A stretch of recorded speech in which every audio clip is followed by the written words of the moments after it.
Olá, está começando o Futuro Vem do Futuro. Eu sou Douglas Souza, CEO de MIT Sloan Management Review Brasil, e dou as boas-vindas a você que vem nos acompanhando nessa aventura do conhecimento, que é a terceira temporada do nosso podcast. Hoje o futuro atende pelo nome de Sociedade 5.0. Confere, Dri. Totalmente, e caso você tenha alguma dúvida, a gente não está falando de 5G ou 5 alguma coisa assim, algum upgrade de aplicativo. Eu sou a Adriana Salles Gomes, diretora editorial da MIT ESMAR no Brasil, e a Sociedade 5.0 foi um conceito que surgiu oficialmente em janeiro de 2016, fui conferir a data, em um documento lançado pelo governo japonês. É assim, a Sociedade 2.0 era agrícola, a Sociedade 3.0 a gente associa à Revolução Industrial, marcada pelo motor a vapor, a Sociedade 4.0 da Era da Informação, marcada pelo computador, e a Sociedade 5.0 é tudo isso em rede, com hiperconexão, com inteligência artificial, com devices inteligentes. Mas, e aí é a visão japonesa, da qual eu gosto muito, tudo isso a serviço das necessidades humanas. Excelente, Dri. E o que pouca gente sabe é que isso vem ganhando vida também aqui no Brasil, né? Entre outros, por um player de serviço de tecnologia que é discreto, mas vem crescendo significativamente nos últimos anos, que é a consultoria NTT Data, justamente de origem japonesa. E quem vamos entrevistar hoje é seu CEO, Ricardo Neves, aliás, CEO das duas NTT Datas que existem no Brasil, e ele vai explicar já já para a gente. Bem-vindo, Ricardo, tudo bem? Opa, bem-vindo, Douglas. Obrigado aí, Adriana, e você pelo convite. Vai ser um prazer a gente bater esse papo aqui juntos. Prazer é nosso. Conheço o Ricardo já de alguns carnavais, certo, Ricardo? Verdade. Antes de NTT Data, lá, você como sócio da PwC Brasil. E aí eu queria, então, começar te pedindo para contar um pouco dessa tua história e como é que você foi parar numa cultura tão diferente como a japonesa.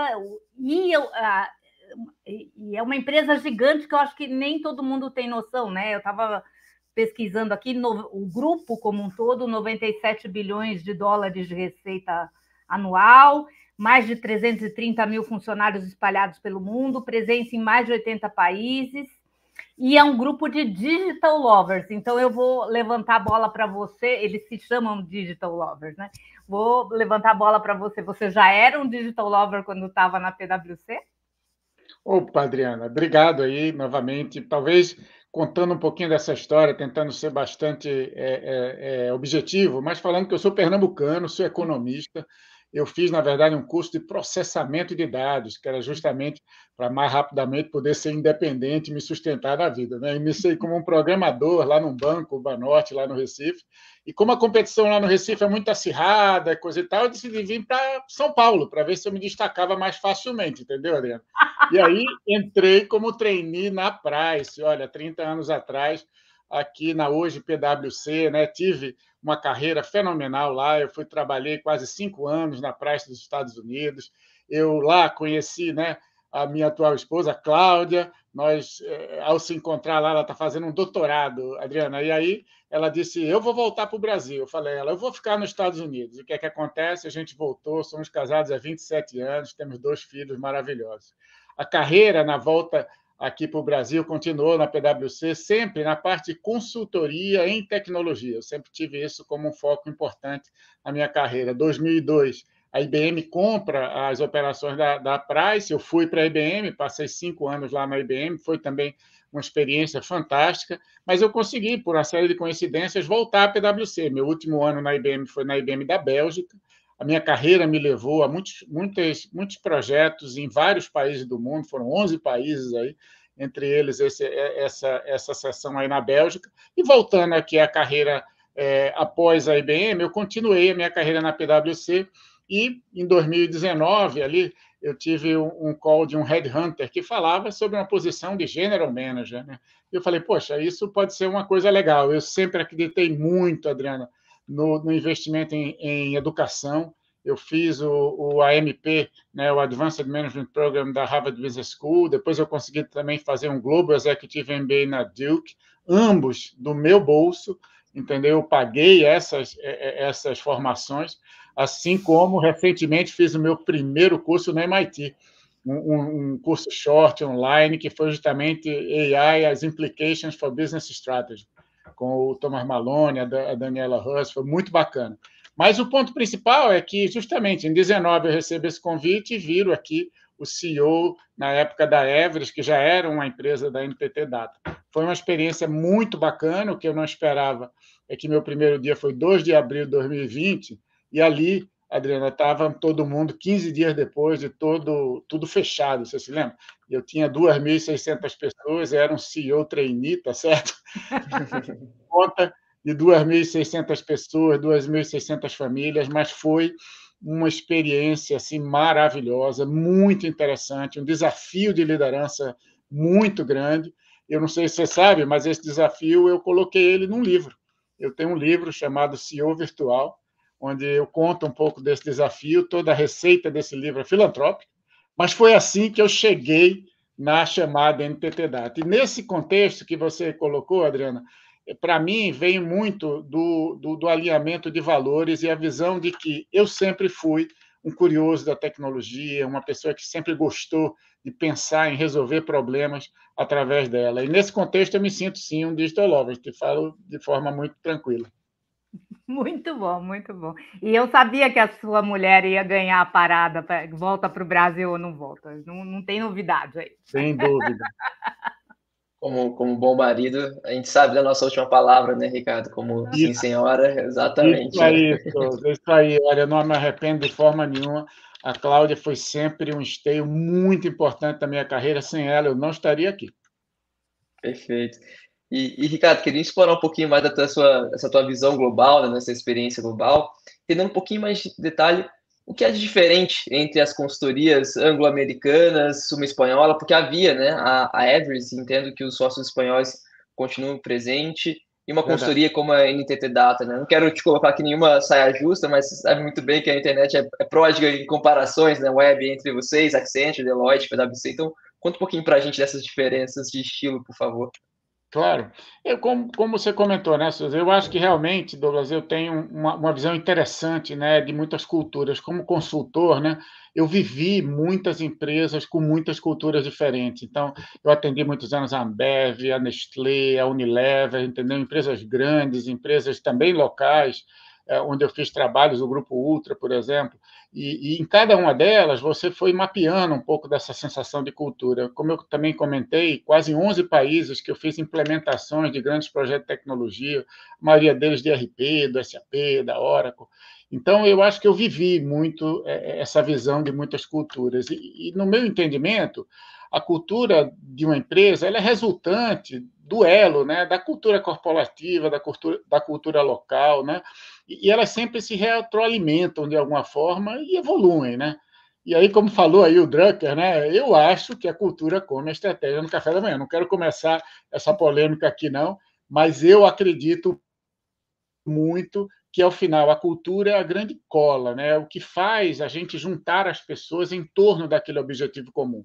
Talvez você pode definir muito bem esse objetivo, mas eu acho que realmente o que direciona os times para chegar lá é a cultura da organização. E nesse caso da NTT, né, você tem aqui uma mistura interessante. Você tem talvez essa visão mais desbravadora, né, competitiva, inovadora, vinda aí dos espanhóis.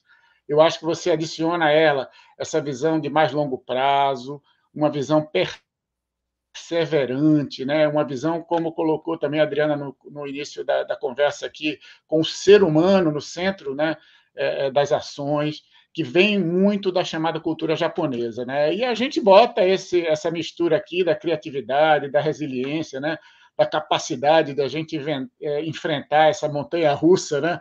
De crises no nosso país. Eu acho que isso deu um molho muito legal da empresa onde a gente atua hoje, onde justamente eu acho que é resultante, sabe, de uma empresa onde as pessoas estão em primeiro lugar. Porque eu vivi a minha vida toda, Douglas, em empresas de serviços, né, onde as pessoas, indubitavelmente, elas são o ativo principal, né? E muito do que eu vi aqui foi que, em tratando as pessoas bem, você faz com que o negócio se desenvolva, né? E aí, participando desse mega grupo, como também colocou a Adriana no início, quase 100 bilhões, né? Investindo 3,6 bilhões anualmente em pesquisa e desenvolvimento, mas você soma a esse corpo, né, vamos dizer, executivos que têm um pouco de olho do dono, sabe? Que olham o compromisso, a colaboração, a curiosidade como princípios muito fortes de liderança na atuação. Os japoneses têm sido assim muito respeitosos em relação às culturas das empresas que eles foram adquirindo no mundo, e depois eu conto um pouquinho mais dessa história para vocês, e deixa uma boa autonomia de decisão nas operações locais. Tem sido bem interessante, né, que depois de ter vivido, né, tantas culturas, muitos do que eu vi em muitos dos meus clientes, eu sinto aqui na NTT Data uma convergência de valor muito grande. E nesse contexto, como também a Adriana falou, a gente tem várias operações no Brasil, entre elas essa operação que tinha sido adquirida da Everest, mas a gente tem também uma operação que havia sido adquirida da sul-africana Dimension Data, que era chamada aqui no Brasil de Limited, NTT Limited. E aí você tinha essas duas operações que eu passei a ser o CEO, o country leader dessas duas operações, que juntam justamente toda a parte que vem, né, da consultoria, da implementação de grandes projetos, sabe, da execução, né, da tecnologia e da estratégia nos clientes, a uma outra área de infraestrutura, de redes, de gestão, de serviços gerenciados, né, de longo prazo, que vem muito através dessa unidade que via da antiga Dimension Data, por exemplo, um dos maiores parceiros da Cisco no Brasil, por exemplo. E essas duas operações juntas trazem um portfólio bem mais amplo, né, para os nossos clientes no país. A gente vem integrando esse portfólio aqui. Esse ano, o objetivo é fazer essa integração, ter uma face ao cliente, né? E a partir do ano que vem, realmente as operações estarem realmente atuando como um único, vamos dizer assim, CNPJ. Né? Mas aqui está a grande diferença que você perguntou em relação, por exemplo, às anglo-saxônicas ou outras culturas no mundo. Né? Os japoneses olham esses movimentos de uma forma muito cuidadosa, sabe? Novamente, cuidadosa com as pessoas. Porque, por exemplo, uma ligação dessas duas operações que no Brasil crescem muito bem, são muito rentáveis, têm boas, sabe, referências e posicionamento no mercado, ela não vai ser como normalmente a gente vê os anglo-saxões fazendo, né, de cortar os custos, de buscar as sinergias de curto prazo. Aqui o objetivo é ter as sinergias de longo prazo, a combinação, né, para que o cliente possa ter isso no seu core, né, na sua visão. E eu acho que isso tem nos diferenciado em termos de mercado. A gente sente que nas estimativas do Gartner e outros, a gente está ali, muitas vezes top 3, top 4, top 5, dependendo do portfólio de serviço que você está fazendo no ranking, dentro do país. Isso já nos coloca de uma forma, vamos dizer, relativamente significativa dentro do mercado. Isso tem sido bastante bacana. Até pela nossa atuação hoje, eu faço parte também do conselho da Brascom, por exemplo. E a gente tem feito discussões, eu acho que justamente nos encontramos num evento lá da Brascom, né, que eu me lembro rapidamente, você comentou no início. Ali eu acho que o papel das nossas empresas tem que ser além de executar o que a gente faz no dia a dia, e sim pensar juntos como é que a gente vai desenvolver aí o Brasil 5.0, que a gente vai discutir daqui a pouco para frente. Né? E nesse contexto, a Brascom tem feito um trabalho, a gente fez um trabalho conjunto entre as empresas para criar uma visão Brasil 2030, o Brasil Digital 2030, que a gente tem apresentado em vários âmbitos aí, nacionais, e junto ao Ministério de Ciência e Tecnologia e outros ministérios, para que a gente realmente impulse, né, o desenvolvimento brasileiro. Mas é um pouco por aí, eu, brincando aqui da mistura aí das culturas, eu realmente tenho aqui uma força niponhola, né, vamos dizer, que claramente já se faz aqui presente no nosso país. Ricardo, eu preciso contar isso aqui. Eu nunca ouvi de um executivo em relação a culturas de empresas em geral, que eu ouvi de uma executiva sobre a cultura japonesa. Ela falou assim: eu nunca mais quero trabalhar em outra empresa que não seja japonesa. Eu descobri o meu lugar no mundo, que tem a ver com essa coisa do foco, com esse respeito. Eu não sei se é o foco ou é o respeito às pessoas. Acho que a palavra respeito é importante entrar aí, né? Então, por isso também a preocupação. E isso tem tudo a ver também, não à toa, a Sociedade 5.0 está vindo de lá, né? Toda essa conversa de Sociedade 5.0. O que me surpreende é que a gente fala muito globalmente de Sociedade 5.0 e às vezes não tem a noção de que no Brasil também esse movimento está acontecendo. Então, queria pedir para você contar o que é esse movimento que vocês estão... acho que é Brasil 5.0, né? O plano de vocês. Eu queria que você contasse um pouco para a gente. Isso, eu concordo com você, viu, Adriana? Assim, o que eu senti também em participar, eu já tinha tido um cliente japonês, foi a NEC do Brasil, onde a gente fez uma implementação de um grande projeto também na época, e eu aprendi bastante e vi muito. Eu acho que a palavra que você colocou me parece uma palavra extremamente associada à cultura japonesa, que é respeito, sabe? Eu sinto assim um respeito que eles têm. E a gente vê isso para os mais velhos, né? A gente vê isso para as outras culturas, você vê o respeito à história, você vê um respeito muito grande. Eu acho que isso é muito legal. Eu também me sinto, não sei da executiva, eu me sinto hoje uma executiva muito bem alinhado aos valores da empresa. Mas, voltando um pouco ao tema, né, da 5.0, que você também já descreveu também, né, eu acho que aqui, realmente, na 5.0, o que a gente vai buscar é justamente essa visão, né, de uma tecnologia em prol, né, do ser humano, em prol, em resolver, né, problemas sociais, econômicos, buscar uma melhoria de vida para a humanidade. Eu acho que realmente pensar de uma forma diferente e fazer essa rede, né, das tecnologias para chegar lá.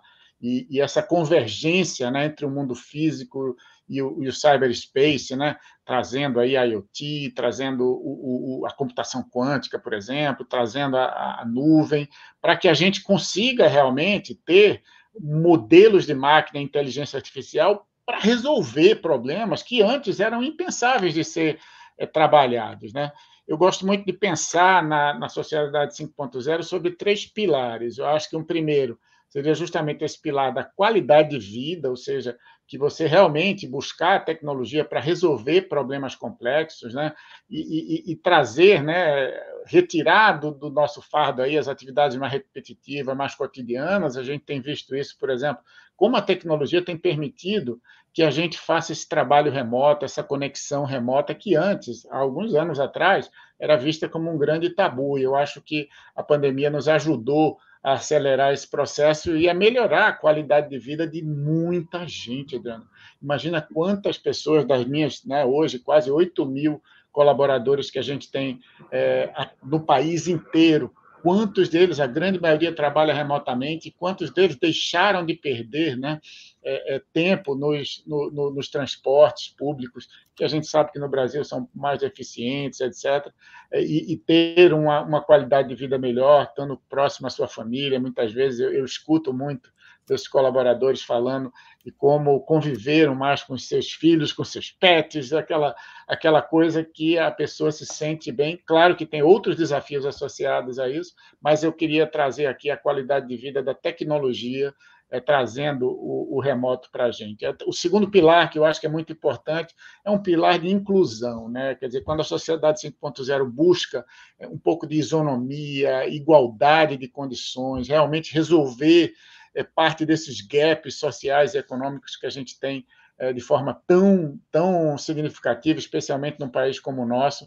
Eu acho que a inclusão é um outro pilar importante de que eu creio que o conceito da Sociedade 5.0 vem para trabalhar nele. E, por último, e não menos importante, o pilar da sustentabilidade, ou seja, como é que a gente vai usar tudo isso que tem aqui sem, né, degradar realmente os recursos que a gente tem ao nosso dispor hoje. Como é que a gente vai usar, né, energias renováveis, práticas sustentáveis, como é que a gente vai fazer com que esse novo amanhã seja um amanhã que é perene, né, que tem sustentabilidade de longo prazo. Então, qualidade de vida, inclusão e sustentabilidade, para mim, são os pilares que ficam sempre na minha cabeça quando a gente fala da sociedade 5.0. E aí, a empresa, a gente tem um propósito claro de ser uma empresa excepcional e impactar positivamente as pessoas. E a gente volta à história do Simon Sinek, né, de que, olha, os clientes são pessoas, os fornecedores são pessoas, sabe, os colaboradores são pessoas. Então, o importante do impacto positivo nas pessoas é você realmente conseguir fazer e atender todos os stakeholders, né, na operação que você está fazendo. E aí eu entro na discussão que você me perguntou aqui, Adriana, sobre o Brasil 5.0, né, que foi justamente um movimento que a gente fez na NTT Data do Brasil é um movimento extremamente focado da ambidestria, ou seja, o que a gente quer fazer é que a gente quer trabalhar concomitantemente, né, a entrega de excepcionais resultados, porque sem resultado você não consegue ter os investimentos, a perenidade do crescimento, a visão. Então, precisa entregar o hoje, mas não pode só entregar o hoje. Eu preciso entregar o hoje e, ao mesmo tempo, concomitantemente, fazer o desenho, né, do futuro, o desenho dos processos, a sustentabilidade daquilo que você quer fazer na sua operação e fazer isso tendo um conceito de sociedade 5.0 por trás. Então, é nesse contexto que a gente criou o Brasil 5.0. Esse é um programa que a gente tem 3 pilares: o primeiro de diversidade, de cultura, de ESG, onde a gente foca, né, no desenvolvimento dos nossos colaboradores, o reforço de valores e propósitos, e, principalmente, o alinhamento de práticas ESG para que a gente não deixe isso só no papo, e sim na execução. Um segundo pilar onde a gente trabalha a integração de soluções, inovação para eficiência. Por quê? Porque hoje, às vezes, a gente sente também que os clientes ou a sociedade termina pedindo partes de uma tecnologia ou focando, todo mundo quer falar de inteligência artificial, mas inteligência artificial por si só não faz sentido. Ela é uma general purpose technology, né? Ela deveria estar embedded como parte de muitas outras ofertas que a gente vai ao mercado. Então, aqui, a gente colocou um grupo de executivos para pensar como é que a gente integra essas tecnologias para resolver problemas dos nossos clientes, entendeu? Então, vamos buscar problema, não vamos buscar simplesmente um pedido de algum cliente. Vamos entender qual é o problema e vamos criar integração de ofertas para que a gente chegue nisso. E, por fim, o terceiro pilar, que a gente chamou de inteligência, de branding, de automação, ou seja, concentrar em projetos que nos façam mais autônomos, né? Que busquem, através dos nossos colaboradores,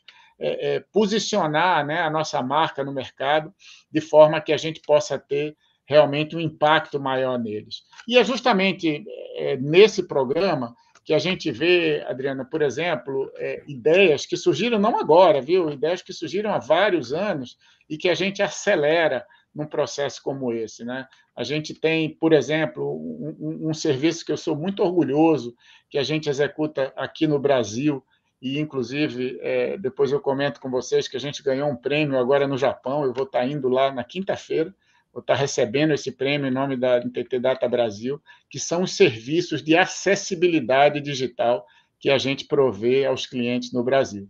Esses serviços têm a ver justamente com a real inclusão de consumidores com deficiência, por exemplo, deficiência visual, auditiva, etc., nos aplicativos, nos sites dos nossos clientes. A gente tem hoje, para que você tenha uma ideia, Adriana, eu acho que cerca de 40 deficientes visuais que trabalham na nossa operação e testam, e fazem consultoria, e ajudam os nossos clientes a ter os seus aplicativos acessíveis digitalmente, entendeu? Para você ter uma ideia, cerca de apenas menos de 1% dos sites no Brasil são realmente acessíveis digitalmente. E aí a gente fala tanto sobre os ajustes, né, no mundo físico, das rampas, né, do posicionamento, muitas vezes em braille, né, nos prédios, mas hoje a vida tem uma parte digital muito significativa. E se a gente não busca realmente criar, né, a acessibilidade digital nos aplicativos, uma parte significativa, né, de potenciais consumidores, que eu te falo hoje no Brasil, podem ser cerca de 18 milhões de pessoas com deficiência, elas podem ter dificuldades ou não acessarem, ou não usar. Isso aí é uma força econômica muito significativa.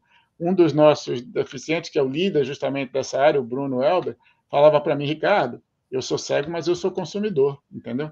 Eu sou cego, mas tenho conta em banco, eu quero comprar. E muitas vezes ele diz que uma das coisas que mais lhe traz realmente assim satisfação é o fato que ele disse para mim: mas eu não faço só para os cegos, eu faço para todos os deficientes visuais, porque você, Ricardo, pelo que você se descreveu outro dia, você usa óculos, né?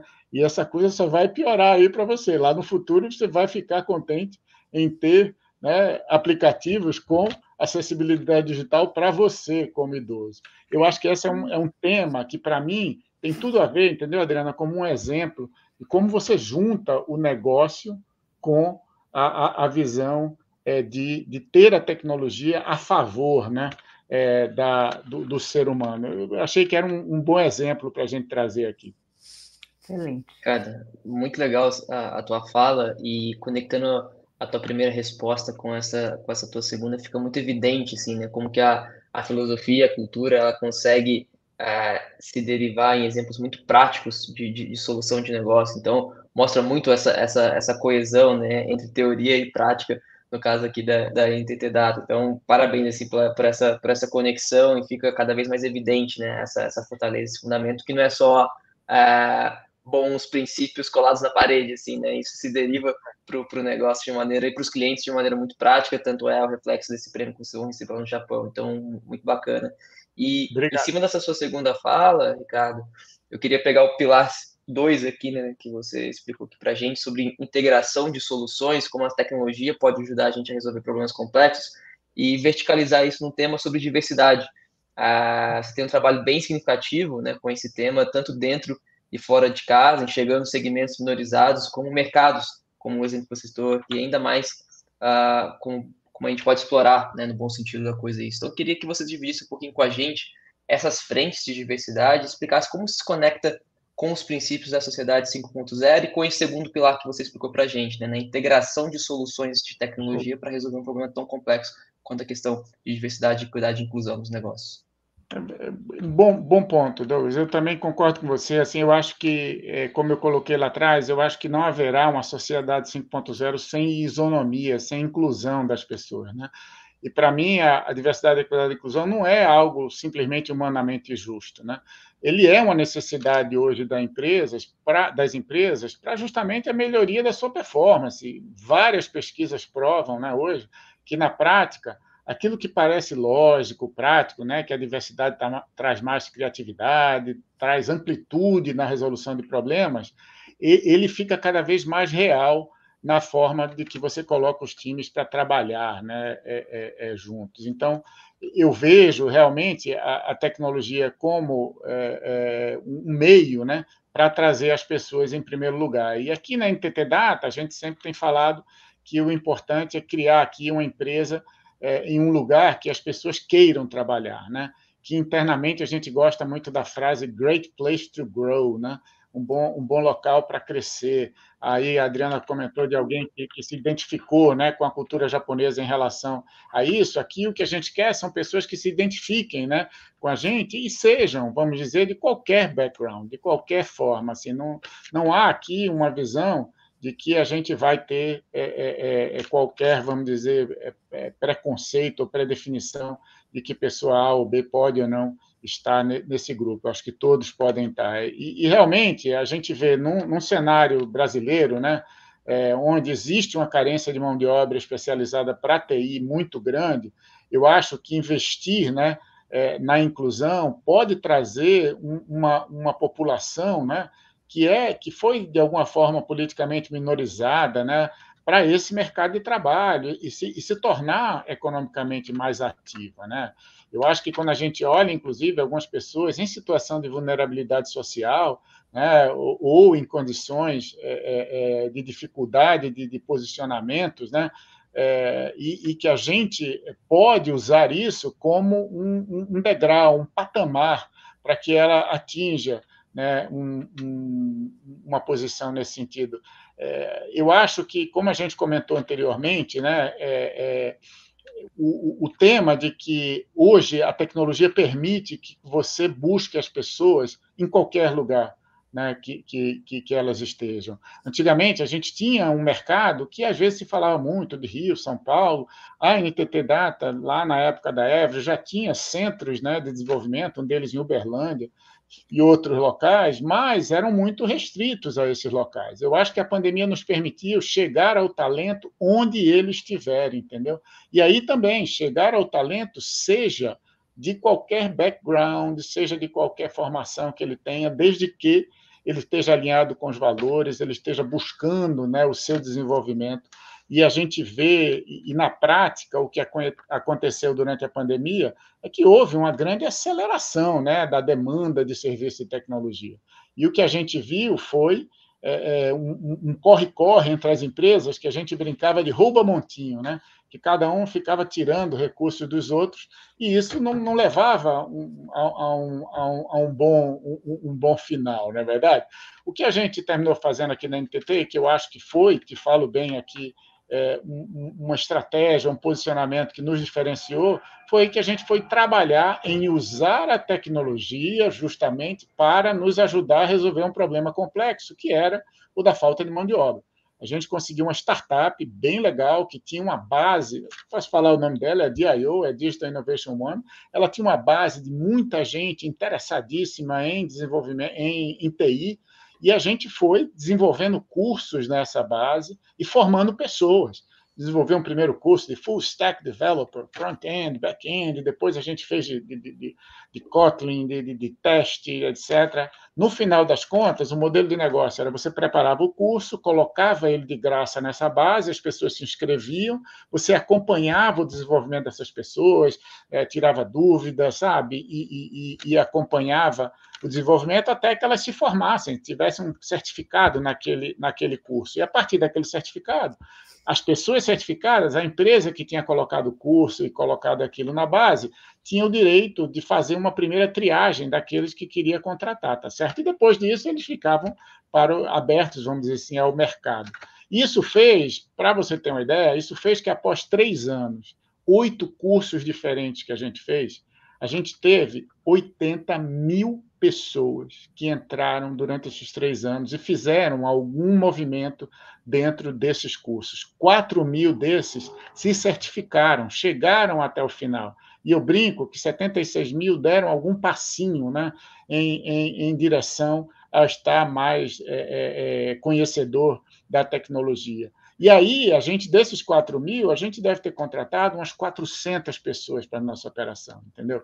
Esse tipo de posicionamento e colocação, em termos de formar pessoas, em termos de buscar, é isso que eu acho que tem tudo a ver, novamente, com a sociedade 5.0.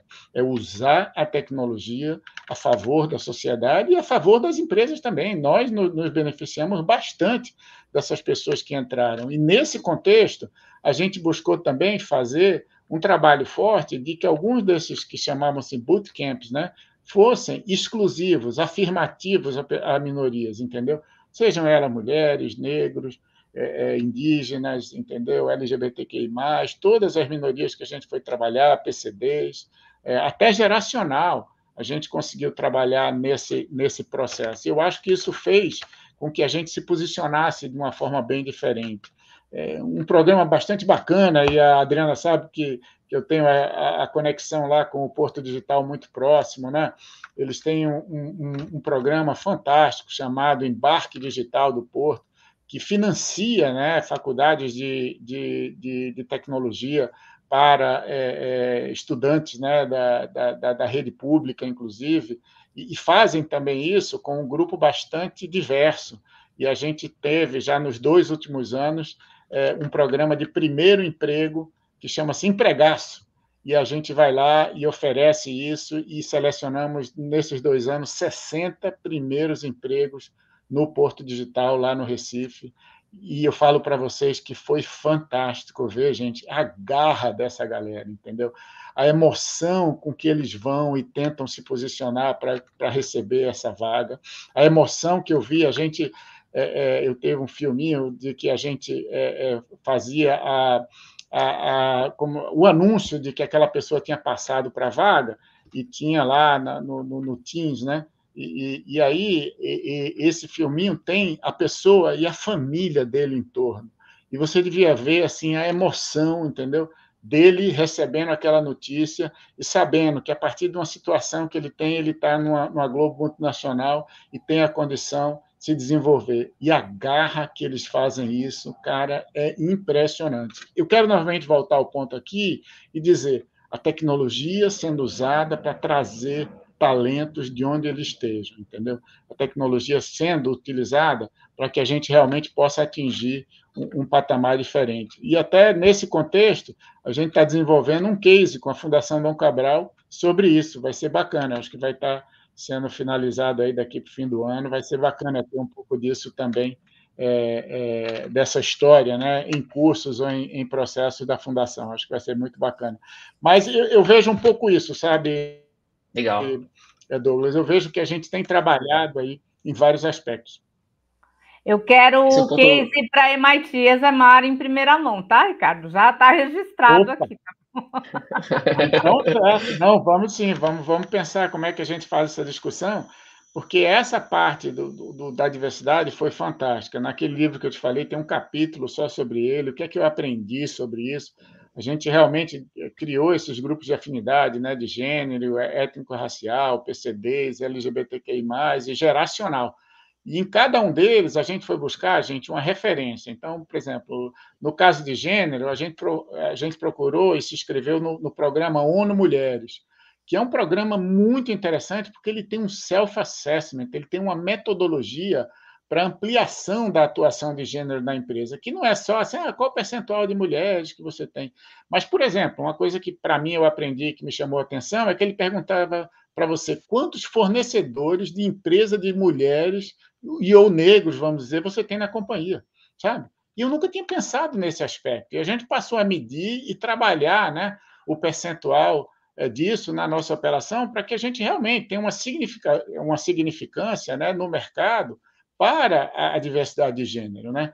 A gente também foi buscar a referência para o tema LGBTI+, no Fórum de Empresas e Direitos LGBTI+, com uma carta aberta assinada por mim e pelos sócios da empresa, com 10 princípios, sabe, de apoio à inclusão e respeito a essa comunidade.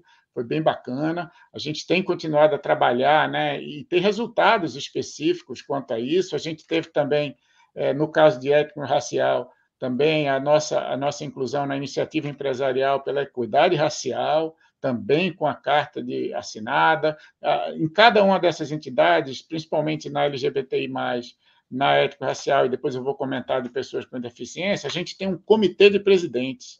E é muito interessante estar lá, juntos com outros CEOs, discutindo a prática, a realidade desse tema nas empresas. Tem sido muito, assim, tem sido oportunidade de aprendizados fantásticos, onde a gente tem trabalhado com outros presidentes. O próximo grupo que eu comento é o de pessoas com deficiência, a gente faz parte também do REIS, que é a Rede Empresarial de Inclusão Social, e que também a gente aprende, a gente tem referência, a gente procura trazer a esses grupos, né, o desenvolvimento. E, por último, o tema geracional, onde a gente tem acompanhado também os nossos profissionais acima de 50, como eu, que já estou chegando aqui nos 60, e que, olha, um dado interessante, a gente passou de 19 a ter de 5,7% de pessoas acima de 50 anos, para hoje, quase 8% da nossa operação são de pessoas acima de 50 anos.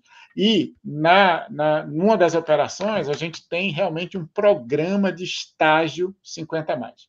É muito legal, gente, é muito bacana a gente ver aquela turma chegando com muita experiência, trabalhando junto ali com os milênios, com os alfas, com todos eles ali, para que a gente realmente possa ter essa diversidade real dentro da organização. Cada grupo desse tem voluntários que trabalham nesses grupos e tem executivos que são responsáveis por cada um deles e que se reúnem, né, de alguma forma, periodicamente, para trazer algumas das indicações que a gente tem que fazer no dia a dia. Então, tem sido uma experiência muito legal, sabe? Tem sido um aprendizado contínuo para todos na organização.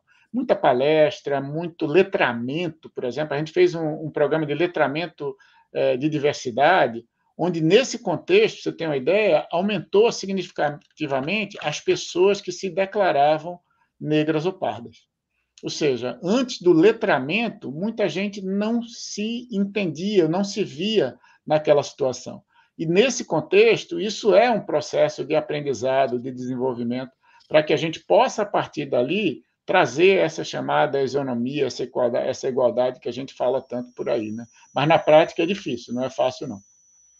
É muito difícil, e só para a gente passar a bola de volta para a Dri, essas diferentes ações afirmativas e esses exemplos práticos que você trouxe aqui, Ricardo, em especial a prática de formação, né, desses jovens que vocês depois contrataram, eu fiquei pensando aqui, né, no final do dia, a Interdata contratou 10% das pessoas que terminaram o curso, né? Foram 4 mil que finalizaram, 400 vocês compartilharam. E aí, a grande pergunta, na visão mais simplista da coisa, pode ser, pô, e os outros 90%, assim, né? Pô, são pessoas mais qualificadas, prontas para o mercado de trabalho, que, de certa forma, foram impactadas pela Interdata, que certamente nas suas carreiras vão sempre se lembrar, né, dessa formação por onde passarem, que no futuro podem, sim, inclusive, se tornar clientes da Interdata lá na frente, e de certa forma, vocês trouxeram para o mercado esses 90% das pessoas que não estão dentro de casa, mas de certa forma contribuíram para essa formação dessas pessoas, assim, né? Então, essa visão de ecossistema, né, que é o que a gente fala muito aqui dentro de MIT, é justamente isso, né? Como que ações práticas que podem, obviamente, gerar resultado para o negócio, mas, acima de tudo, um resultado triplo, né? Não só para a companhia, mas para a sociedade, para cliente, enfim, para todas as pessoas envolvidas. Então, acho que só queria fazer esse parênteses aqui dessa visão de ecossistema, que eu acho que é muito legal. Muito legal. Deixa eu falar uma frase que normalmente eu uso muito, e eu acho que tem bastante a ver com o que você está falando, que é a seguinte: quando a maré sobe, todos os barcos navegam, meu amigo. Então, vamos fazer essa maré subir. Eu acho que o nosso país é um país de abundância, ele não é um país de restrição. Eu acho que quanto mais pessoas formadas a gente tiver, mais trabalho vai ter para todo mundo, entendeu? Não é uma questão, por isso que eu brinquei que no início tinha essa história do rouba-montinho, né? E que juntos, justamente através de uma associação como a Brascom e outros, eu acho que tem tido uma maior consciência, sabe, do mundo empresarial, da força das empresas juntas para atuar. Também não dá para ficar sentado esperando pelo governo, ou esperando porque alguém faça alguma coisa. A gente tem que ir lá e fazer, Douglas. Ricardo, isso é muito bom que você está falando. Eu vou mudar um pouco o assunto, mas eu só quero fazer um comentário que é o seguinte: vamos lembrar que a gente está vivendo no mercado um recuo na agenda de diversidade. Então, tudo isso que você está falando, a gente está vendo, mas quando o bicho pega, né? O pessoal tira recursos, tira atenção dessa agenda e coloca em outras coisas. O que você está falando aqui para a gente é que vocês, ao contrário, continuam a acelerar, e que isso está mostrando, você até foi muito elegante, falou, nós estamos lá entre os primeiros no Gartner. Não, vocês têm crescido. O que é interessante é que vocês estão galgando posições nessa avaliação do mercado do Gartner, e as coisas, no fim, estão ligadas, né? Quer dizer, não desiste de uma política porque começou uma emergência e aí não dá, enfim, tem uma coerência aí que tem a ver com essa cabeça de longo prazo também dos japoneses, claro, não é mais... É verdade. Mas, por outro lado, o que eu poderia te dizer também é que eu acho que qualquer movimento social, sociológico, né, ele tem ele tem... O movimento não é sempre contínuo, ele tem um pouco de ida, um pouco de volta, desde que a direção esteja correta. Eu acho que a direção hoje da diversidade, da inclusão, eu acho que ela não volta mais, sabe? Eu acho que pode até ter alguma coisa de um momento de uma dor de barriga, segura aqui, faz ali, mas eu tenho a impressão que o caminho, se Deus quiser, com a parte de ESG, com uma visão mais abrangente, ele está pavimentado. Ele pode, sim, ter desvios, viu? Mas não sei. Eu sou um otimista, Eu acho que para ser CEO precisa ser otimista. A primeira característica tem que ser otimista. Tem que acreditar. Deixa eu te perguntar, então, de outra coisa que tem a ver com a sociedade 5.0, outro problema complexo e muito complexo no Brasil, que é o problema das barragens, né? E da questão ambiental, impacto ambiental. Eu sei que vocês têm um projeto específico sobre isso, Hidro 4.0, né? com a Correto. CPFL. Eu queria que você contasse um pouco como é que se materializa em outro projeto, em outro problema complexo, esse trabalho, essa filosofia de vocês aí. Legal. Olha, realmente, eu acho que esse é um grande exemplo, na minha visão, de justamente como é que a gente fez, e como o Douglas me perguntou anteriormente, Douglas, como é que vocês estão combinando, como é que vocês estão integrando essas ofertas para resolver um problema, né? A CPFL é uma multinacional, né, da China, aqui no Brasil, eles possuem, né, operações muito grandes, eles atendem mais de 10 milhões de clientes, não é pessoas. Você bota cada um desses clientes com muita gente, são vários milhões de consumidores diretos que são atendidos por eles, né? E eles têm não só distribuição, né, mas ele também tem geração de energia. Eles têm 8 grandes usinas e 47 pequenas centrais hidrelétricas, justamente para geração de energia no país, e basicamente são todas hidrelétricas, ou seja, usinas que usam água, né, para gerar energia nesse sentido. Então, são barragens, como colocou aqui claramente a Adriana. E, para mim, aqui está um grande exemplo, né, de um projeto onde usa, né, competências diversas que vão do IoT, que vão do machine learning, que vão, né, do alto grau de processamento de dados, do big data, de analytics, para tentar encaminhar, para tentar trabalhar o tema da segurança, né, das barragens, né? Esse é um programa que realmente nos ajuda a resolver um problema complexo, tá certo? Principalmente associado à chamada variabilidade climática, né? Nesses chamados ecossistemas, que tem a ver com vários rios, que tem a ver com vários índices, vamos dizer assim, pluviométricos, né?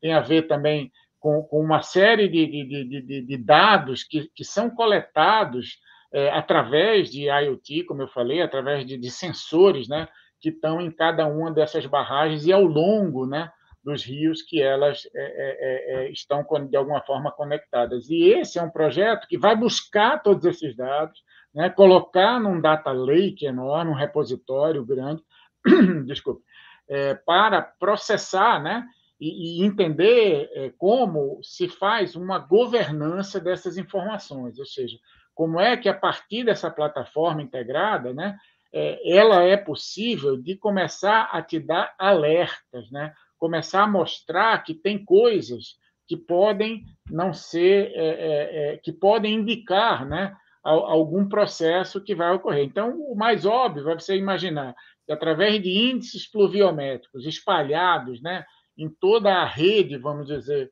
dos chamados rios que compõem aquela bacia hidrográfica onde está aquela usina, né?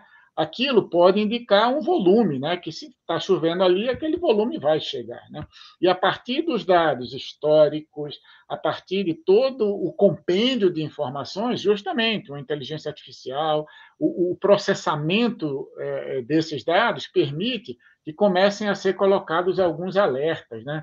E que esses alertas possam comandar, através de humanos, principalmente, né, que vão entender aquilo, que vão tocar, tomar decisões, não sei, até de, vamos dizer assim, de aumento de vazão ou de, né, diminuição de vazão, ou seja, toda a parte que faça com que a segurança daquela barragem, principalmente, né, a segurança das pessoas que vivem dentro daquele ecossistema, muitas vezes, né, nas margens desses rios que são colocados, eles tenham claramente indicações até de execução de planos de contingência de forma antecipada, entendeu? Para que não seja uma surpresa que a água está subindo amanhã, hoje, durante um determinado momento. É claro que esse é um processo, vamos dizer, evolutivo, nada está pronto de uma hora para outra, mas o que é muito legal é que a capacidade de entrega desses dados hoje, eles são atualizados basicamente a cada 15 minutos. E essa, vamos dizer assim, a auscultação, né? Ou seja, entender, ouvir o que está acontecendo com as estruturas, o que está na telemetria, né, das estações pluviométricas, fluviométricas, para que todas as informações meteorológicas possam ser conectadas a dados operacionais e indiquem, né, aos operadores dessas barragens, vamos dizer. A gente tem um centro que fica lá em Campinas, né, um centro de monitoramento com pessoas que estão ali acompanhando cada um desses dados e podem ser né, acionados temas específicos. Então, a CPFL é uma das primeiras empresas no Brasil, eu acredito que ainda seja praticamente a única delas, que tem esse centro de monitoramento, e a gente está trabalhando com eles, inclusive, para ver como trazer essa experiência para a sociedade como um todo, para o mundo, porque eu acho que é uma experiência fantástica e é um exemplo muito claro de como a tecnologia pode realmente resolver problemas muito complexos. Eu acho que vem muito de encontro ao que a gente estava falando aqui, não é isso, Rodrigo? Isso mesmo. Muito perfeito. O Doug gostou Excelente, desse exemplo, eu sabia que ele ia gostar. Eu descobri que tinha esse projeto faz pouco tempo, adorei, eu sabia que ele ia gostar. Fala, Doug. Não, muito legal. Eu queria mover aqui para o nosso terceiro bloco, onde eu vou explorar mais o tema de liderança aqui contigo, Ricardo. Como a gente acabou de realizar um evento sobre tendências de RH e tecnologia, o RH Tech Trends, algumas semanas ali no Cubo, queria começar por aí. Tenho anotado aqui, né, que você tem como lema para pessoas trabalhar com gente boa e boa gente. É isso mesmo? E que como assim você consegue aplicar o princípio, né, de dar liberdade para as pessoas fazerem coisas e a liberdade como responsabilidade, né? Então, como que você define seu estilo de liderança e como é liderar digital lovers, né? Como você se intitula aí na NTT Data? Opa, é isso mesmo, Douglas. Assim, quando eu cheguei aqui, eu ouvi bastante dessas frases que estavam bastante alinhadas com o que eu via, né? Boa gente, gente boa, liberdade com responsabilidade. Ouvi também um tema que se chamava aqui generosidade exigente, energia criativa, né? E tudo isso eram suportados por duas palavrinhas importantes que a Adriana também comentou hoje, que é coerência e transparência naquilo que se faz. Esse é o molho realmente da cultura da NTT Data no Brasil, entendeu? Então, eu me identifiquei, como eu comentei, bastante com isso, e eu acredito, como eu já falei antes, que empresas são feitas de pessoas, tá certo? E nesse sentido, talvez se eu tivesse que definir um pouco do meu estilo, né, de liderança, eu gosto muito de um termo que eu chamo de liderança humanizada, entendeu? É uma liderança que, na minha visão, acredita nas pessoas.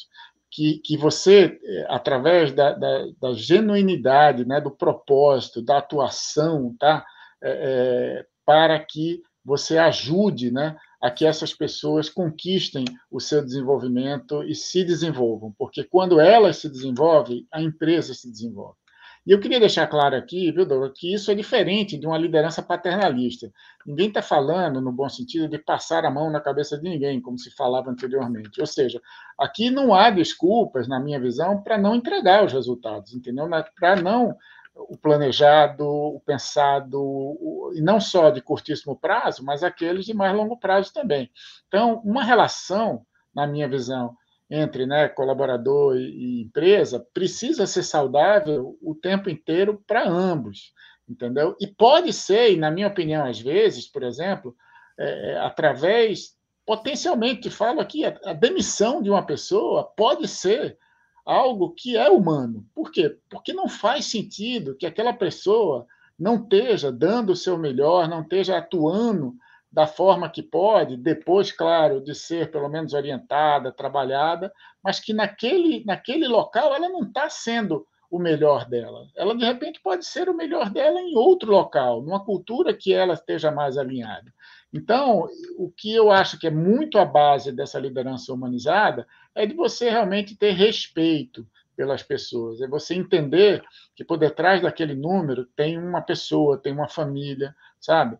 Tem um histórico que vem com cada um delas. E eu acho que hoje o grande desafio que eu sinto em relação a liderar os chamados digital lovers, né, é principalmente porque, como eu comentei antes, é um mercado com escassez de talento, né, onde a grande maioria trabalha de forma remota.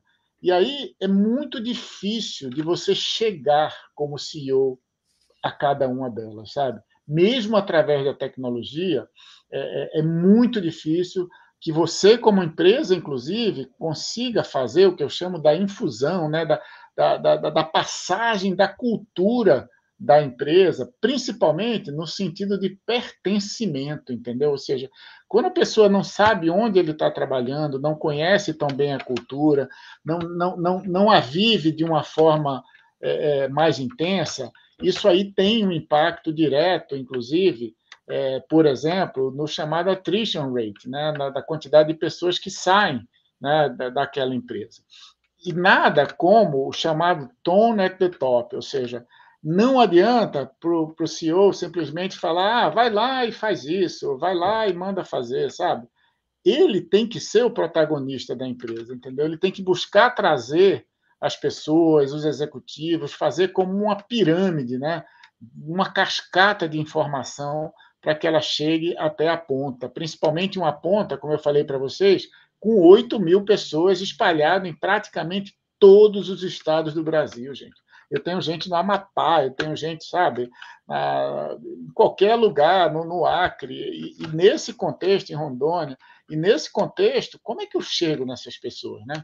Como é que a gente consegue fazer a explicação realmente da cultura, não só pela vivência que ele tem no dia a dia com aquele grupo, o pequeno grupo que ele se relaciona, mas como é que ele entende que ele está numa multinacional que tem um potencial, sabe, de uso da tecnologia de forma muito abrangente.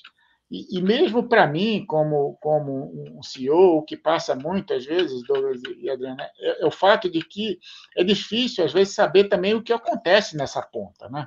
A gente tem trabalhado nas chamadas pesquisas de clima, etc., mas recentemente a gente fez uma pesquisa bem legal que, além dos pontos específicos, onde a gente tentava capturar informações sobre, né, os benefícios ou a comunicação interna, ou sobre, sabe, esse trabalho remoto, como é que tem funcionado, etc., a gente dava a condição das pessoas escreverem, não só a opção A, a opção B, mas principalmente me fala sobre isso, diz qual é a tua opinião, e a partir daí usar a Generative AI para buscar análise de sentimentos do que estava atrás daquilo foi muito interessante, entendeu? Eu acho que tiveram várias perspectivas que, claro, os pontinhos, né, do A, do B, mostravam, mas principalmente as pessoas, ao escreverem, ao colocarem a sua visão, passam a ter uma visão, dar uma visão muito melhor à operação ou à gestão da empresa. Então, aqui, voltando talvez à tua pergunta mais original, é que eu acho que hoje gerir, né, uma turma, vamos dizer, de digital lovers, como eu falo, é voltar aos preceitos que a gente falou aqui do 5.0, que é usar a tecnologia em prol das pessoas.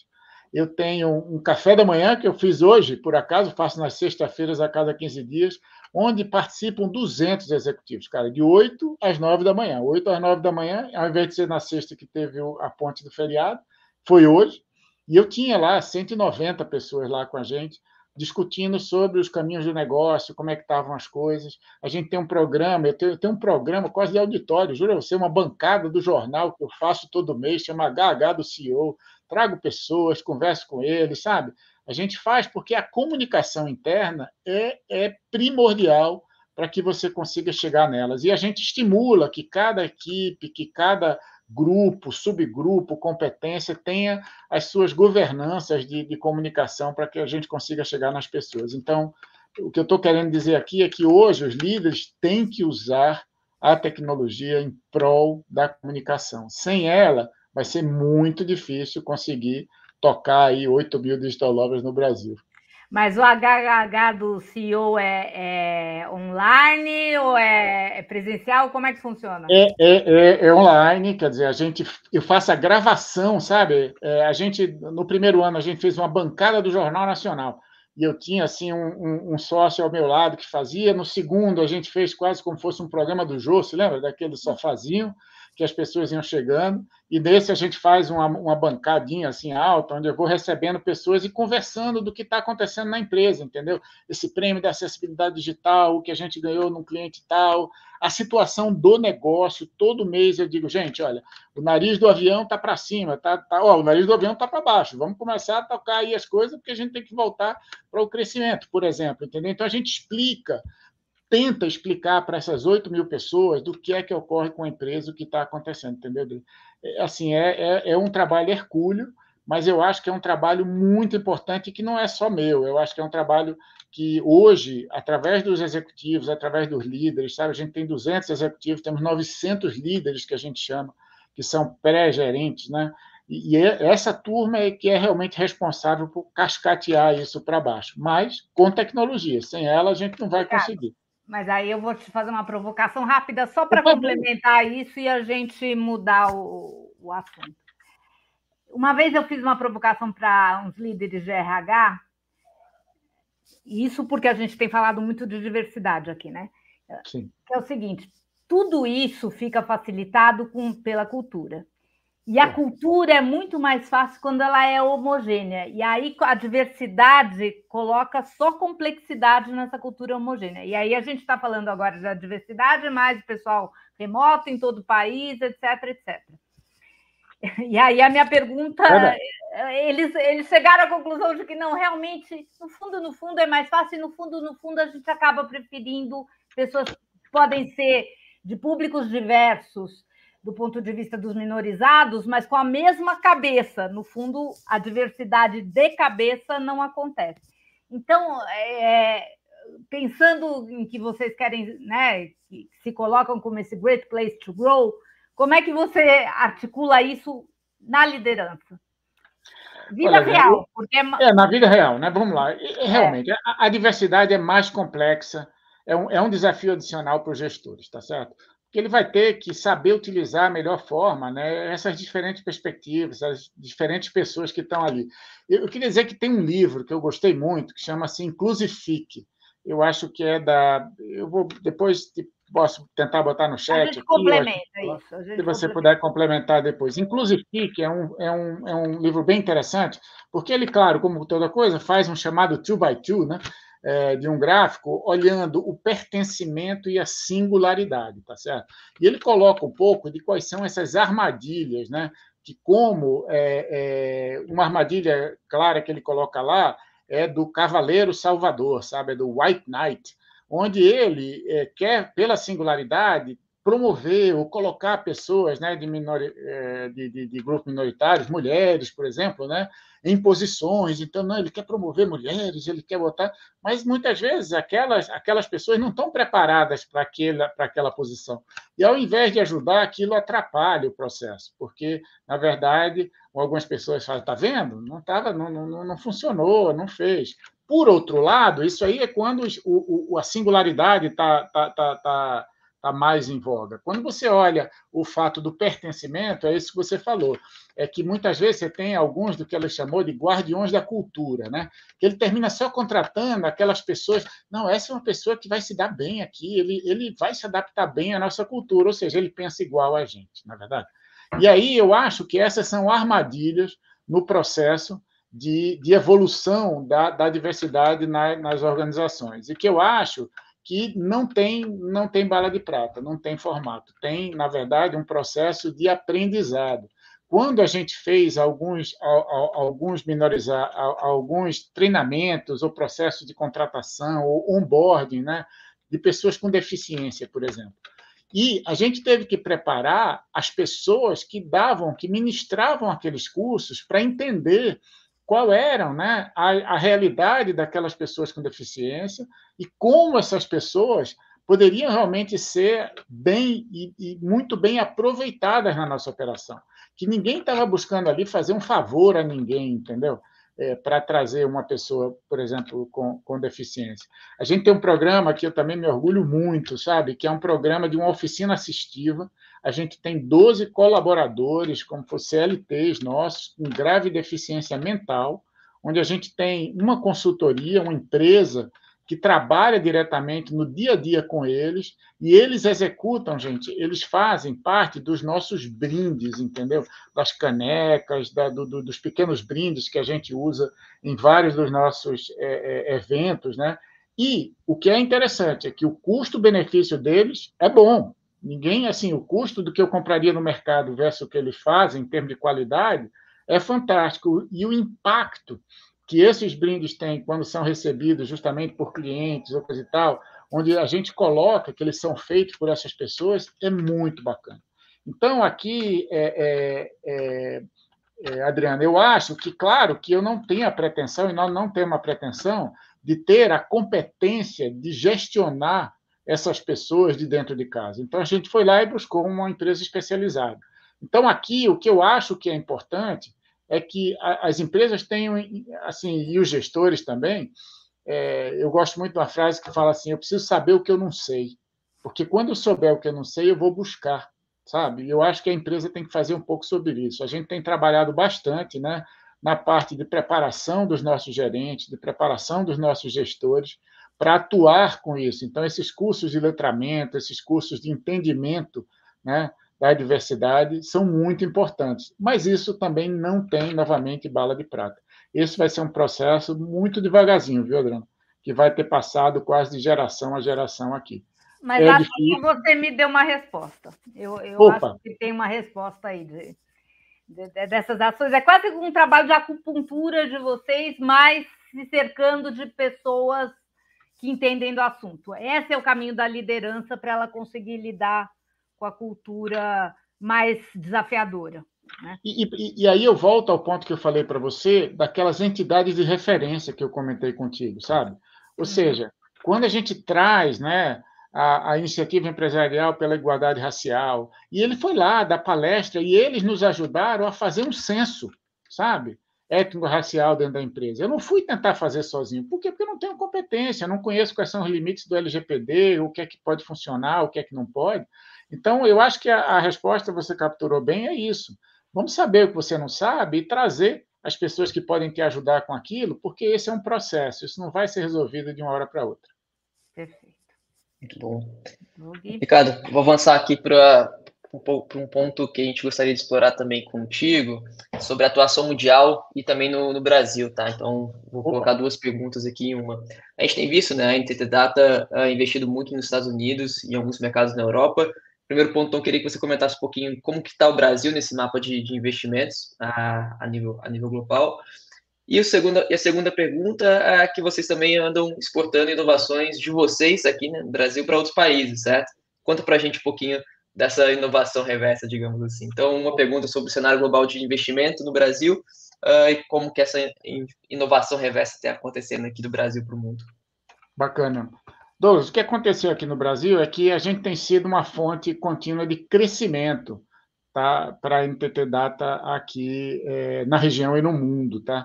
O Brasil hoje é a 10ª maior operação da NTT Data e ela tem crescido acima da média de mercado, a gente praticamente dobrou de tamanho nesses últimos anos aí, e terminamos, como a própria Adriana comentou aí, buscando ter uma posição relativamente de destaque no market share do país. Né?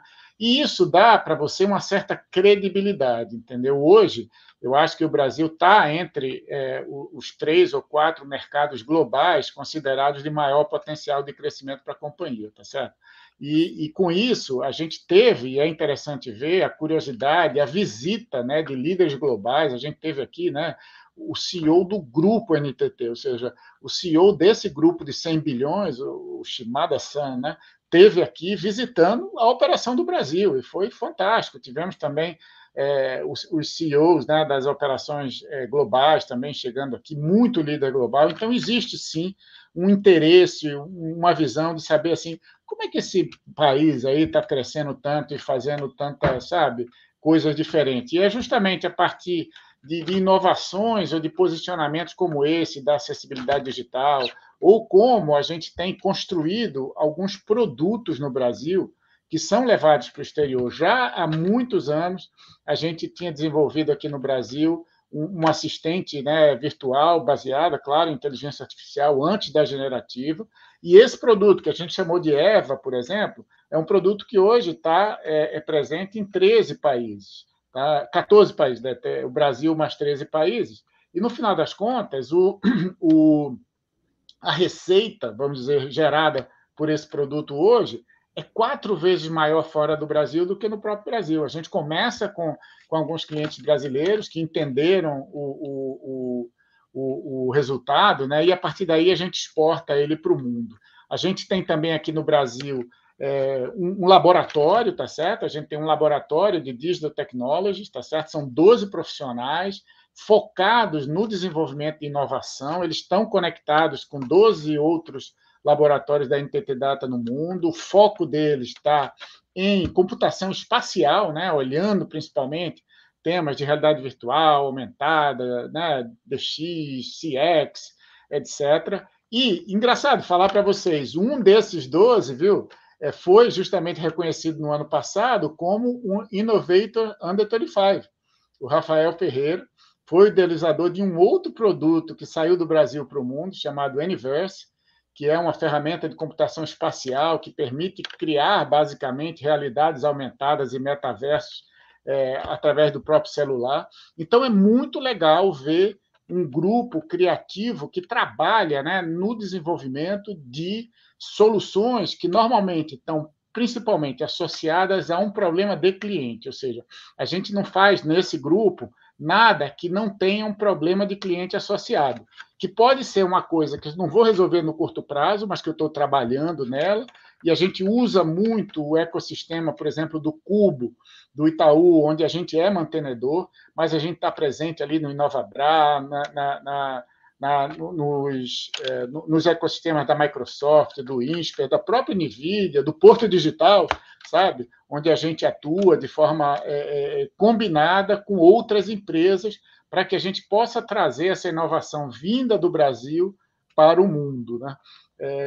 Um outro exemplo aqui no Brasil que foi bem legal foi a criação justamente de um hub de IA generativa, porque a gente já tinha um grupo que trabalhava com IA durante muitos anos e que, a partir quando, né, o gato saiu lá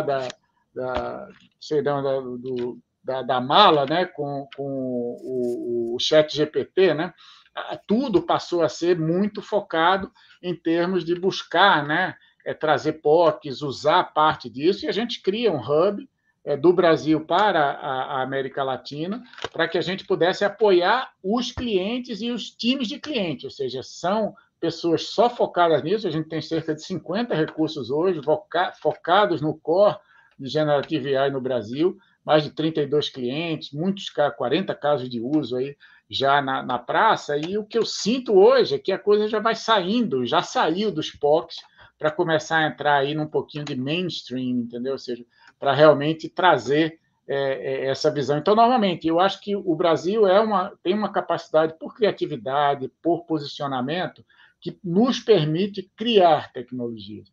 E eu espero que a gente esteja continuando evoluindo e está conectado aos investimentos que o grupo NTT faz em termos de tecnologia. São 3,6 bilhões de dólares que são investidos todo ano em pesquisa e desenvolvimento. E eu tive, gente, no Japão, no ano passado, para o fórum anual que eles têm de R&D, de Research and Development, e eu vi muita coisa legal, muito tema super interessante, um programa chamado ION, que é Innovative Optical and Wireless Network, que são de redes fotônicas de transmissão, sabe, processamento de dados em alta velocidade, alto volume. Eu estava lá e o cara operando uma grua, sabe, a quilômetros de distância, e dentro daquele local ele tinha todos os dados que ele tinha na grua, inclusive emulava a temperatura que aquela grua estava tendo lá, sabe?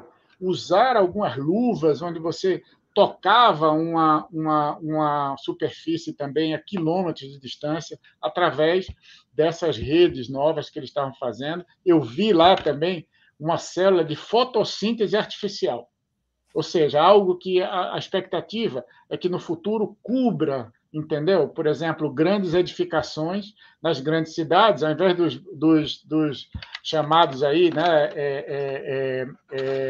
jardins verticais, que você tenha basicamente células que vão fazer a fotossíntese artificial gerando oxigênio nas grandes cidades. Realmente é um mundo muito novo. A gente brinca que eu acho que o futuro já chegou no Japão, a gente só não sabe traduzir isso da língua deles e da visão deles, mas eu acho que realmente a gente tem ali uma referência fantástica nesse sentido. Ricardo, eu queria agora falar de 3 programas ou 3 iniciativas de vocês sobre as quais eu, particularmente, tenho bastante curiosidade, que não são necessariamente só dentro de casa, vocês envolvem outras pessoas e tudo. Uma é o Empreenda Saúde, que outro dia me descreveram, eu achei muito interessante.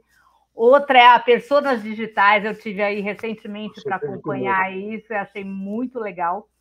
E a terceira é de modelos de negócio, porque a gente está falando muito de tecnologia, mas eu sei que vocês também estão trabalhando com inovações em modelo de negócio, que as coisas andam todas juntas, né? Não é muito difícil essa coisa de separar uma coisa da outra. E sei que no varejo farmacêutico vocês estão trabalhando especificamente isso. Então, eu queria que rapidamente você falasse das 3 para a gente amarrar aqui a conversa de inovação. Vamos sim, rapidamente falar delas. Eu acho que o Empreenda Saúde, ela faz parte, e eu não cheguei a comentar, nós temos uma fundação no Brasil, a Fundação NTT Data, ela é, de alguma forma, assim, a estrutura dos programas são financiados pela empresa, mas todos os programas são executados por voluntários. A gente tem mais de 1.000 voluntários disponíveis para executar esses programas. O primeiro deles, o pilar da Fundação, é empreendedorismo, inovação e educação, e justamente no pilar de empreendedorismo, o Prêmio Empreenda Saúde, que já tem há 10 anos, esse é o 10º ano do Empreenda Saúde, a gente busca startups do setor de saúde, e a gente combina, né, e busca clientes, né, nossos e pessoas da comunidade de saúde no Brasil para que eles nos ajudem a identificar aquelas startups que seriam finalistas, e a gente faz um prêmio, né, de R$70 mil para eles, mas o que é mais importante do que o prêmio é a visibilidade que essas finalistas têm desse grupo de jurados, que são pessoas bastante importantes dentro do setor e que permitem também de que a gente, como nos nossos voluntários, os ajudem como empresa, como uso de tecnologia no desenvolvimento do seu negócio. É muito legal, a gente teve mais de, né, nesses 10 anos, aí, 50 e tantas startups, e a gente acompanha essas startups, todas elas estão vivas, vamos dizer, com desenvolvimento, algumas delas tiveram em um ano em finalistas, em outro ano também, na sua evolução normal. Para se ter uma ideia, no ano passado, quem ganhou foi uma startup de mulheres, só de mulheres, cientistas lá de Ribeirão Preto, e que elas fizeram um produto que é a impressão em 3D de um curativo com células-tronco. Olha só, entendeu? Você vai imprimir um curativo para um determinado tipo de feridas de difícil cicatrização com células-tronco sendo impressas através de uma impressora 3D. Foi fantástico, elas realmente fizeram um trabalho belíssimo e ganharam o prêmio. Depois desse prêmio local, você tem o prêmio global que a gente faz justamente na Espanha e no Japão, nesse sentido. O que eu queria dizer com isso é que isso realmente é uma forma da gente, novamente, retornar à sociedade o que a gente retira dela. 2 outros programas bem rápidos. Um programa de mentoria para jovens mulheres, 100 madrinhas, mentoram mais de 200 jovens. E, por último, uma oficina de robótica para crianças de 9 a 12 anos. A gente tem ali uma conexão, um acordo com a Gerando Falcões, a gente gera algumas dessas oficinas nas comunidades dele, e a gente tem também uma oficina online, onde justamente a gente usa o Scratch do MIT para ensinar e colocar uma semente de pensamento computacional na cabeça das crianças. E é muito legal quando você as vê descobrirem, né, de como é que o robozinho dela está funcionando, ou como é que o aplicativo dela ela consegue guiar, né, aquele robô que ela construiu ali. Estava esperando você citar MIT mesmo. Agora. Isso, não podia ser diferente da Scratch, a gente usa sem dúvida. Tá. E aí, personas digitais agora. Personas digitais. Eu acho que você fala melhor do que eu, Adriane. Você esteve lá com a gente. Não, senhor, nem vem. Você viu lá que realmente a ideia aqui é que a gente realmente use, né, os dados, né, use os dados para criar as chamadas personas, né? Ou seja, você definir um compêndio, né, de uma pessoa e tentar fazer com que aquele compêndio de dados, a partir daquele profile, te ajude a entender o que essa pessoa gostaria ou não gostaria. Ou seja, são pessoas digitais que são criadas para, principalmente, buscar fazer testes de produtos. O que você está vendo hoje é que a personificação dos produtos aumentam de forma muito grande hoje, né? Antigamente, a gente comprava uma barra de chocolate. Hoje, tem 50 tipos de barra de chocolate para você comprar, não é verdade? E esse desenvolvimento do produto e a chegada do produto no mercado implica, muitas vezes, de você buscar pesquisas de mercado. Se você pode definir bem qual é o seu público-alvo e tentar criar pessoas digitais daquele público-alvo que você quer atingir, entendeu? Como é que você usa essa inteligência para, pelo menos, te guiar para se aquilo vai ser um produto bem-sucedido ou não? É claro que tem muitas limitações em relação a isso, tá certo? Mas, se você souber trabalhar a tecnologia, entender as limitações, você pode realmente encurtar, não só em custo, mas principalmente em tempo, né? O lançamento, o entendimento daquele produto no mercado, que é muito bacana. Então, tem um potencial de mercado altíssimo. E reduz o risco, né, Ricardo? Reduz o risco que os dados representam, de ter os dados na mão representa, né? É verdade, você tem que tomar cuidado com as limitações e aprender com eles. Aquilo também você vai ter realmente um aprendizado, assim como é, né, em relação ao físico, mas aquilo talvez dê um avanço bom. E por último, você falou, né, do varejo farmacêutico hoje no Brasil. Eu queria comentar com você que o que a gente tem discutido com alguns dos clientes, a gente tem um setor de saúde bastante forte, como você vê no Empreenda Saúde e outros. A gente tem um setor de varejo bacana, e a gente começou a trabalhar os dois juntos, tá certo? A gente foi lá e disse, peraí, olha, com essa rede, né, com a capilaridade da rede de farmácias hoje e com os desafios da saúde no Brasil, como é que esses dois setores começam a ser trabalhados de uma forma muito mais integrada, né? Ou seja, como é que você atende núcleos populacionais, né, que estão distribuídos no Brasil inteiro através de um ponto de venda importante para a saúde, que é o varejo farmacêutico, tá certo? Várias dessas empresas já têm, inclusive, se colocado como não só uma empresa de varejo, mas hoje como uma empresa de saúde. A gente vê hoje que dentro das farmácias você já tem não só o que a pandemia acelerou em termos de vacinas, etc., mas até de coleta, por exemplo, de exames, por exemplo, que podem ser feitos através daquilo, ao invés de você se deslocar até um laboratório, você pode fazer na farmácia que tem a poucas quadras da sua casa, não é verdade? E aí não vai parar, viu? Aí tem um modelo de negócio que pode envolver, inclusive, telemedicina, que pode envolver, né, profissionais que vão sendo adicionados a um varejo, né, farmacêutico, que podem atender a população que está em torno dela, com melhor economia, com mais...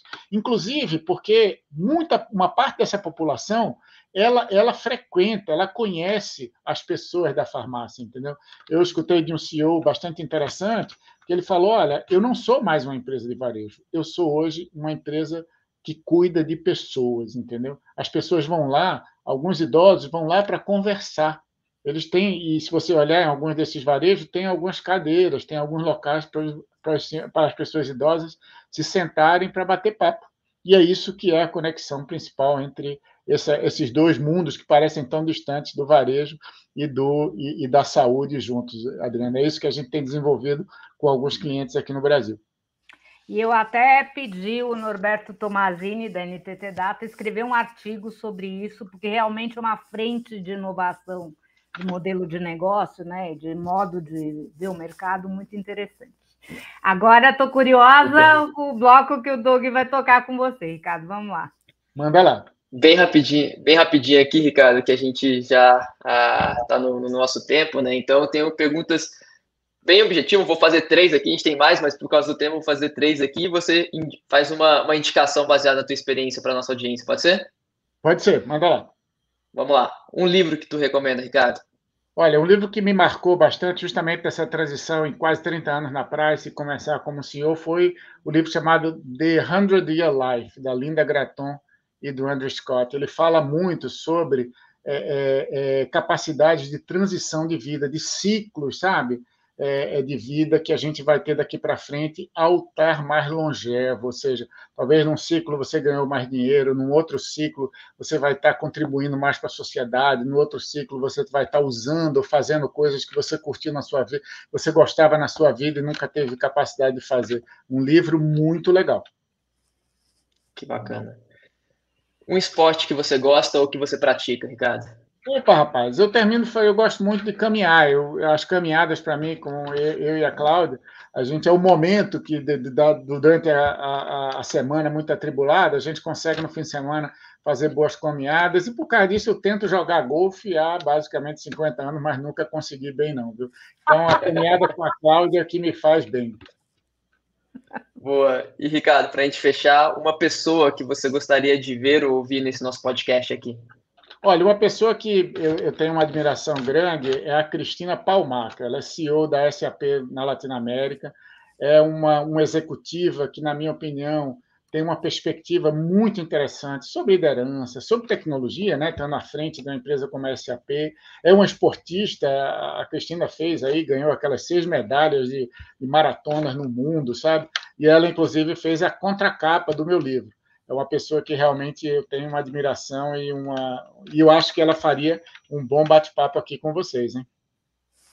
Ótimo, já vamos chamar a Cristina aqui. Gosto Ricardo, muito. Obrigado, viu? Obrigado pela tua agenda, obrigado pela tua disponibilidade. Putz, eu adorei o papo, a gente poderia ficar aqui quase que a semana toda, mas bom, temos outros compromissos aí, mas te agradecer, viu, pela tua agenda, pela tua generosidade, foi muito legal o bate-papo aqui contigo, né, Adri? Eu também, Muito. olha, Adri, muito legal estar com vocês. Obrigado pela oportunidade. Fico muito honrado aqui que está assim compartilhando esses papos aqui do Pernambucano com vocês. Muito obrigado. Viu? É a máfia pernambucana. Eu sempre falo do poder dessa máfia pernambucana. É verdade. Boa. Bom, obrigado então mais uma vez, Ricardo. Obrigado também a Adri, a Mário e a Suzane que ficaram aqui no backstage. E a você que nos acompanhou neste episódio. Vocês podem acompanhar este e os outros episódios dessa nova temporada de O Futuro Vem do Futuro nos canais de MIT Sloan Management Review Brasil, no YouTube e no Spotify e também no nosso portal, na editoria de podcast. O link vai ficar aqui na descrição para vocês. E assinem também a nossa newsletter semanal Extended, que a Adri produz aí todo domingo para gente. Então a gente nos vê na próxima quinta-feira. Um abraço, pessoal. Até lá.